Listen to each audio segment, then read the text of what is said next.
তার মানে যাকে যে সম্মান দেয়ার এটা বিশ্বনবী দিতেন। এমনকি যেই ইহুদিরা ভালো ছিল এই ইহুদিদেরও প্রশংসা করেছেন বিশ্বনবী মুহাম্মদুর রাসূলুল্লাহ সাল্লাল্লাহু আলাইহি ওয়াসাল্লাম।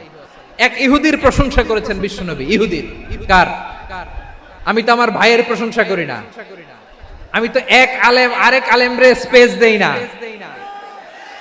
আমি তো এক দায়ী আরেক দায়ীর সাথে বসতে চাই না। আমার নবী ইহুদির প্রশংসা করে। কার প্রশংসা? ওই ইহুদির নাম ছিল মুখাইরিক।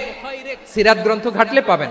তিনি বলেছেন মুখাইরিক খাইরু ইয়াহুদ, Mukhayriq is the best of the Jews. জুইশদের মধ্যে সে সবচেয়ে ভালো। কেন প্রশংসা করলেন তার? এর কারণ মদিনা চার্টারে কথা ছিল সব ধর্মের মুসলিম মুশরিক ইহুদিরা মিলে মদিনাকে রক্ষা করবে।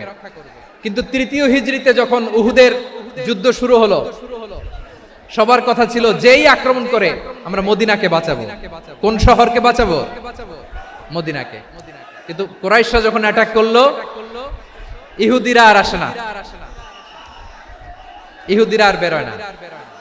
বিষ্ণু বললেন, ওহে ইহুদিরা, তোমরা না চুক্তি করলে আমার সাথে যে মদিনা বাঁচাতে সবাই ঝাঁপিয়ে পড়বো, আসো। একটা ইহুদিও বেরোয় না, কেউ আসে না সেদিন, একজন ছাড়া। তার নাম মুখাইরিক। তার নাম কি?